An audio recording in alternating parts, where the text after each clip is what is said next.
இது கொஸ்டின் பாருங்க. ரூபாய் 50,000 மசலானது 10% வட்டி விகிதத்தில் 50,000 மசலானது 10% வட்டி விகிதத்தில் 2 ஆண்டுகளில் கூட்டு வட்டி முறையில் கொடுக்கும் தொகை என்ன? ஆப்ஷன் வந்து 4 ஆப்ஷன் கொடுத்துருக்காங்க. இப்போ நம்ம கொடுத்துருக்கிறத ஃபஸ்ட்டு எடுத்துக்கலாம். பிரின்சிபல் அமௌண்ட் பி எவ்வளோ? 50,000. அடுத்து பார்த்தீங்கன்னா ஆறு வந்து 10%, எண் வந்து 2 ஆண்டுகள். கூட்டு வட்டி முறையை கேட்டுருக்காங்க. அப்போ கூட்டு வட்டி முறையில் 2 ஆண்டுகளுக்கான ஃபார்முலா பார்த்தீங்கன்னா ஏ கொண்டு பி 1 + r/100 பவரில் 2.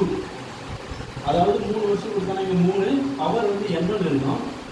ஃபார்முலா நம்ம 2 வருஷம் கொடுத்துருக்கிறதுனால ஃபார்முலா பாருங்கள், 2 ஆண்டுன்றதுனால p கொண்டு 1 + r/100 பவரில் 2. இப்போ பியோட மதிப்பு எழுதலாம் 50,000. இங்கே இருக்குல்ல, இந்த 1 + r/100 ஹோல் ஸ்கொயர் பாருங்க. 1 +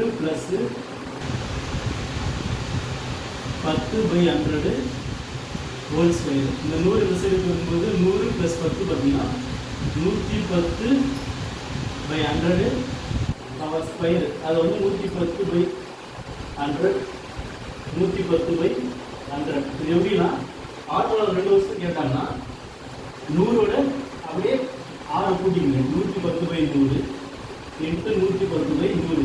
அதே 3 வருஷம் கேட்டாங்கன்னா 3 வாட்டி போடுங்க. 4 வருஷம் கேட்டாங்கன்னா 4 வாட்டி போடுங்க.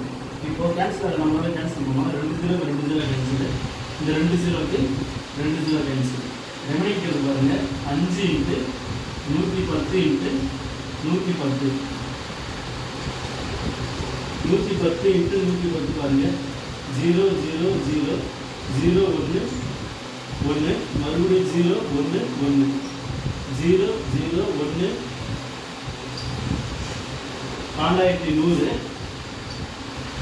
× 5. இதுக்கு எடுத்துன்னா 0 0 5 5 × 12 60. அப்போ ஏவோட மதிப்புனா பாருங்க 60,500. இது வந்து முறையில் கொடுக்கப்படும் தொகை என்னன்னு கேட்டோம்னா ஏ. அதுவே வந்து கூட்டு வட்டி முறையில் கொடுக்கும் வட்டி மட்டும் கேட்டானா இந்த 60,500 அசல் 50,000 கழிச்சுட்டு 10,500. இது பார்த்தீங்கன்னா வட்டி மட்டும். இது வந்து மொத்த தொகை.